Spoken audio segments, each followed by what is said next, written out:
Today, we will explore a mysterious murder case that once shook Italy. The story takes place in Pavia, a province in northern Italy, an area renowned for its shoe manufacturing industry, often referred to as the country's shoe capital. To the west of Pavia lies a small town called Galco, approximately 40 kilometers from Milan. Galco is a picturesque town with beautiful churches, a peaceful lifestyle, and a population of less than 10,000, seemingly the last place one would expect a murder to occur. However, in 2007, a gruesome murder took place in Galco, shocking the entire nation. The case dragged on through multiple court trials, yet it left behind countless unanswered questions and controversies. What really happened in this small town? Let's turn back time to August 13, 2007. It was a sweltering Monday in the height of summer, with the sun scorching the earth. At this time of year, work in Galco slowed down, and many residents chose to go on vacation. The streets were deserted, with only a few pigeons leisurely foraging under the glaring sun. At 1:50 p.m., the local emergency medical center suddenly received a frantic phone call. On the other end of the line was a male voice, interspersed with heavy breathing and incoherent words. The call lasted less than a minute, but the man managed to say that his girlfriend was being attacked in her home and that the situation was extremely urgent. Realizing the severity of the situation, the dispatcher immediately sent an ambulance to the scene and reported the incident to the police. Minutes later, police and emergency vehicles rushed to the address provided by the caller, 29 Giovanni Piccoli Street. But upon arrival, they discovered something strange: there was no house numbered 29 on that street. After verifying the information, they learned that the correct address was 8 Giovanni Piccoli Street, a two-story house with a brownish-red tiled roof and a small yard filled with flowers and plants. Upon arrival, the police found the front gate wide open, but the main door was only slightly ajar. Pushing it open, they saw a pair of white slippers lying on the floor, an overturned flower stand, and an upside-down dinner plate. Moving further inside, near the staircase leading to the second floor, they spotted scattered bloodstains. These traces led all the way to a door that descended to the basement. There, a horrifying scene unfolded. A woman wearing pink pajamas, barefoot, was lying face down on the stairs, her head tilted downward. Upon examination, she showed no signs of life. Her left hand was clenched around a few strands of hair, and there were remnants of an unidentified substance under her fingernails. The basement light was still on, illuminating the bloodstains on the steps, creating a chilling scene. Back in the living room, the TV was still on. On the sofa lay a bag of cereal and a package of biscuits. Upstairs, in the victim's bedroom, the bed was unmade, suggesting that she had just woken up and had not yet tidied up. After examining the crime scene, the police found no weapon. Valuables in the house remained untouched, with no signs of theft. Except for the kitchen window, which was open, all other windows were shut and showed no signs of forced entry. These details led investigators to suspect that the crime might have been committed by someone known to the victim. The victim was identified as Chiara, 26 years old. She was the eldest in her family, had a younger brother, and had graduated from university 2 years prior. She was working at a company in Milan. At the time of the murder, her parents and brother were away on vacation, leaving her alone at home. The person who called the police was Alberto, a 24-year-old university student and Chiara's boyfriend. They had been dating for 4 years but were quite private, choosing not to disclose their relationship to their families. According to Alberto's testimony, he had called Chiara at around 9:45 a.m., but she did not answer. At first, he was not worried, assuming she was still asleep. However, between 11:10 a.m. and 1:30 p.m., he called multiple times but received no response. Feeling uneasy, he drove to Chiara's house. Upon arrival, Alberto rang the doorbell, but no one answered. Through the gate, he noticed that the kitchen window was open. Sensing something was wrong, he climbed over the gate into the yard and called out for Chiara, but there was no response. The main door was unlocked. He pushed it open and was shocked by the chaotic scene inside. Following the trail of blood, Alberto went down to the basement and found Chiara lying motionless on the stairs. Panicked, he ran outside, calling the emergency services while heading to the police station. However, Alberto's statement raised suspicions among the police. His shoes were completely clean, without a single trace of blood or dirt, something nearly impossible if he had truly entered the crime scene. Additionally, he claimed to have seen his girlfriend's pale face, but this did not match reality, as Chiara was lying face down, her face obscured by blood. After 17 hours of interrogation, Alberto was released, but his shoes were confiscated for forensic analysis. However, no evidence was found on them. The next day, police discovered a shoe print, size 42, in the house, matching Alberto's shoe size. In the sink drain, they found traces of blood, possibly from the killer washing their hands there. But was this evidence enough to convict Alberto? And if he was not the murderer, then who was? This case will take us through a series of unbelievable events, years of legal battles, and an investigation filled with mysteries. The house next to Chiara's provided the police with an important clue. The neighbor stated that at around 9:10 a.m. on the day of the incident, he saw a black women's bicycle with a black basket stopped in front of Chiara's gate. By approximately 10:20 a.m., the bicycle had disappeared. The police asked the neighbor whether he had seen any car parked in front of Chiara's house, as Alberto had claimed that he drove to his girlfriend's house. However, the neighbor replied that he had not seen any car. Since the area around the crime scene had no surveillance cameras, it was impossible to determine whether Alberto had arrived by bicycle or car that morning. In fact, Alberto owned a black women's bicycle, but it did not have a front basket, which did not match the neighbor's description. Therefore, the police did not seize that bicycle. Among the two bicycles confiscated from Alberto's house, the police found Chiara's DNA on the pedal of a dark red men's bicycle. When questioned about this, Alberto explained that Chiara had used the red bicycle before, so her DNA might have accidentally transferred onto it. However, the police found this explanation unconvincing, as accidental DNA transfer would typically appear on the seat or handlebars, not the pedals. The presence of DNA on the pedals was only logical if, after murdering his girlfriend, Alberto had stepped on the bicycle with blood-stained shoes and ridden away from the scene. 1 month after the crime, the Vivano prosecutor's office filed a request for Alberto's arrest, which was approved by the court. However, just 3 days later, a judge ordered his release due to insufficient evidence.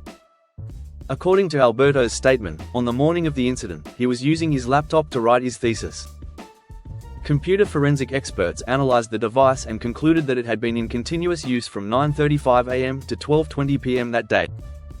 One crucial fact was that Chiara's house had an anti-theft alarm system, which had been deactivated at 9:12 a.m. on the day of the crime. Only someone inside the house could disable the system. If an outsider attempted it, the alarm would have been triggered. That day, all other family members were away, meaning Chiara must have deactivated it herself. The moment of 9:12 a.m. became the last confirmed time she was still alive.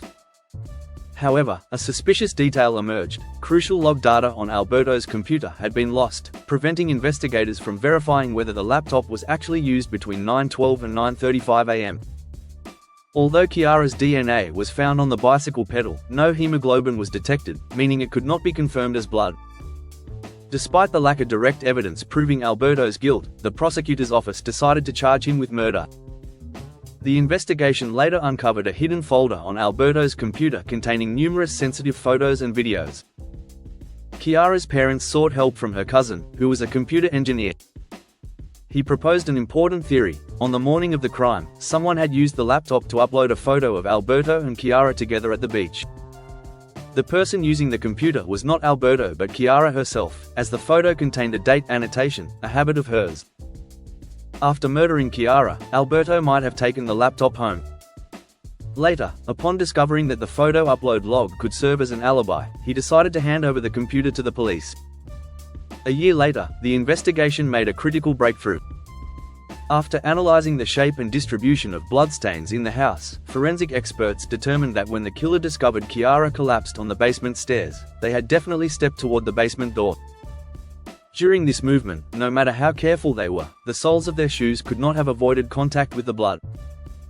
It is important to note that Italy's criminal trial system for serious offences follows a mixed jury model, overseen by the criminal court. The court consists of 2 professional judges and 6 randomly selected jurors from qualified citizens. This system ensures both professional legal expertise and public participation in the trial process. Additionally, there is a fast-track trial procedure, in which the preliminary investigation phase is skipped, and the judge makes a ruling based on evidence presented by both parties. If the defendant opts for a fast-track trial, the sentence is reduced by 1/3. Alberto's lawyer recognized the advantage of a fast-track trial for his client and requested its application, which the court approved. 2 years after the crime, in December 2009, Alberto's trial officially began. Since the fast-track procedure was used, a single judge presided over the case and rendered the verdict. The prosecutor pointed out that from the very beginning, Alberto's emergency call exhibited suspicious signs. His voice was too calm, entirely unlike someone in panic. Furthermore, he even misremembered the house number of the crime scene. As Chiara's boyfriend, how could he have made such a basic mistake? Alberto's statements to the police were also full of contradictions. He claimed that he had called Chiara's mobile and landline multiple times that morning, but she did not answer. According to Chiara's parents, their daughter always kept her phone on. It was very rare for her not to answer unless something unusual happened.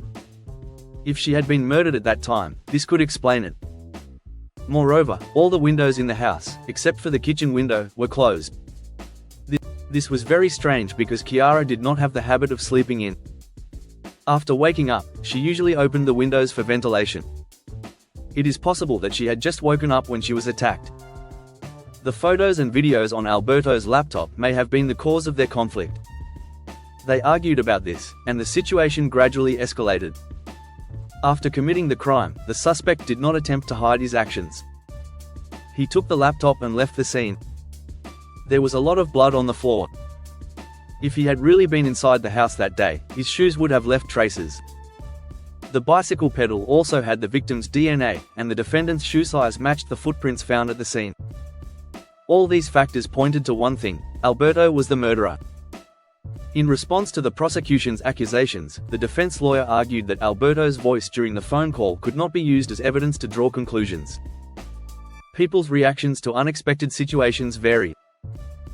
The relationship between the defendant and the victim was kept secret from both families, so Alberto rarely visited Chiara's house unless her parents were away. It was normal for him not to remember the house number.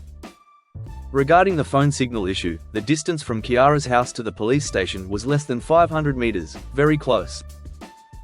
When making the call, Alberto was moving toward the police station, which could have caused his phone signal to be picked up by a nearby cell tower. The reason Chiara did not answer the phone could be that they had a minor argument the day before. She did not open the windows, remained in her pajamas, and, following her daily routine, turned off the security alarm. The photos and videos on Alberto's laptop contained nothing unusual, just his personal interests. There was no evidence that they had argued over this matter. According to a computer expert's report, on the morning of the incident, Alberto was using his laptop to work on his thesis. He turned it on at 9:35 a.m., checked a photo folder a minute later, and closed it after 10 minutes. At 9:57, he opened an image editing program, uploaded a picture taken with Chiara at the beach, and noted the date. At 10:05, he started watching a video. 12 minutes later, he opened his thesis folder and worked until 12:20 p.m. There was no blood on Alberto's shoes because the victim had died that morning. The forensic report confirmed this. The defendant arrived at the scene in the afternoon when the blood had already dried, so it was normal for none to have gotten on his shoes. The fact that his shoe size matched the footprints at the scene was merely a coincidence. There was no evidence proving that the footprints belonged to him. The defense lawyer further argued that this could have been a burglary. The intruder tricked the victim into opening the door, and during the struggle, she was killed. However, the police immediately dismissed this theory. There were no signs of forced entry, and valuable items remained untouched. This theory was completely unfounded. After a trial, the court declared the defendant, Alberto, not guilty of murder and released him immediately. Disagreeing with the verdict, the prosecution appealed to a higher court. 2 years later, the appellate trial took place in Milan. After reviewing the entire case, the appellate court once again declared Alberto innocent. The prosecution still did not accept the decision and continued to appeal to the Supreme Court of Italy, arguing that the appellate court had made procedural errors. In the Italian judicial system, the Supreme Court's role is to review the application of the law and adherence to legal procedures, not to re-evaluate the facts of the case. The court has the authority to overturn previous verdicts and order a retrial or issue a final ruling.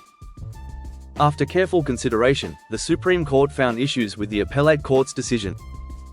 Declaring Alberto innocent lacked reasonable grounds. Therefore, the court overturned the verdict and ordered a retrial. They also requested further examination of hair samples found at the scene, residue under the victim's fingernails, time of death, computer data, biological traces on the bicycle pedal, and fingerprints on the soap dispenser in the bathroom. Subsequent tests did not reveal new evidence. Witnesses could not confirm whether the black women's bicycle belonging to Alberto was the same one they had seen on the morning of the crime.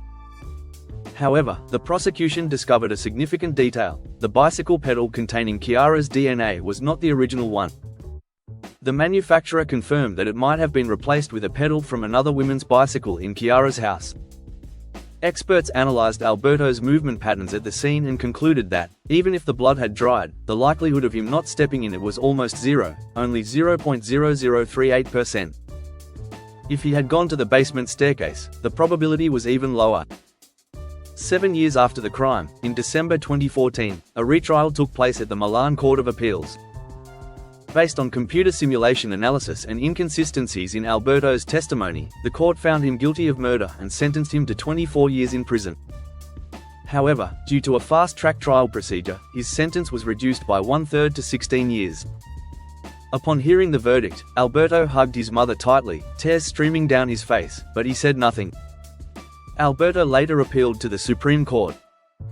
The prosecution also appealed, arguing that a 16-year sentence was too lenient and should be increased. In Italy, the maximum penalty for murder is life imprisonment. In December 2015, after reviewing the case, the Supreme Court upheld the 16-year sentence given by the appellate court. As for the motive, the court did not provide a specific conclusion, but all the evidence pointed to Alberto. When connected together, these pieces of evidence formed a complete picture of his crime. After being imprisoned, Alberto was interviewed by a journalist. With a determined gaze, he said, "My conscience is clear. Those who say I killed Chiara don't know what they're talking about. The trial court declared me innocent. The appellate court did the same. There was only one time I was convicted, but even the chief prosecutor of the Supreme Court admitted that it couldn't be said with certainty that I was guilty." Throughout his sentence, Alberto's lawyer continuously appealed to the European Court of Human Rights. However, all efforts were unsuccessful. In December 2016, the defense submitted a new forensic report to the court. This report revealed that under Chiara's fingernails, there was DNA from another man, Champion, a friend of her younger brother. Investigators immediately reopened the case. The results showed that Champion frequently rode a bicycle, and his shoe size matched the footprints found at the crime scene. When questioned, Champion admitted that he often visited Chiara's house, so the presence of his DNA under her fingernails was not surprising. As for the footprints, he claimed it was just a coincidence. To prove his innocence, Champion provided an alibi for the day of the crime. Despite this, investigators remained suspicious and continued to dig deeper into the case. On December 23, the Milan prosecutor's office approved the request for a retrial, stating that there was sufficient evidence to reopen the appellate case. A year later, the investigation concluded. Champion was released due to good behavior in prison. Since 2023, Alberto has been allowed to leave prison during the day to work as an accountant. However, as soon as he stepped out of prison, Chiara's family immediately filed a civil lawsuit, demanding $1 million in compensation. However, before going to prison, following his lawyer's advice, Alberto had renounced his inheritance rights, leaving him with nothing to pay. After multiple negotiations, the two sides reached a settlement. The compensation amount was set at €700,000. All of Alberto's income since his release has been used to repay this debt. To this day, he continues to make payments. Despite the conviction, public debate over the case has never ceased. Some believe in the court's verdict, convinced that Alberto was guilty. They see him as a passionate young man who, unable to control his jealousy when love fell apart, murdered the woman he loved. They condemn his cruelty and mourn Chiara's tragic fate. But many others believe Alberto is innocent. They point out inconsistencies in the evidence and propose the theory of another killer, possibly Champion, whose DNA was found under Chiara's fingernails. They argue that Alberto was merely the victim of a judicial error, forced to pay for a crime he never committed. To them, he is a symbol of perseverance, continuously fighting to prove his innocence. The truth about Chiara's death may forever remain a mystery. This case highlights the complexities of the judicial system and the hidden depths of the human soul. Whether Alberto was guilty or innocent, Chiara is gone forever, leaving behind an irreparable pain for her family and loved ones. The greatest lesson we can take from this story is to cherish our loved ones while we still can. Learn to control emotions and resolve conflicts with words rather than violence. And most importantly, always believe in justice, but never forget that justice can sometimes be obscured. Don't forget to subscribe to Phantom Script and turn on the notification bell so you won't miss the next videos. Exciting, thrilling, and unexpected stories are waiting for you to discover. Join us as we uncover mysteries and reveal the truth.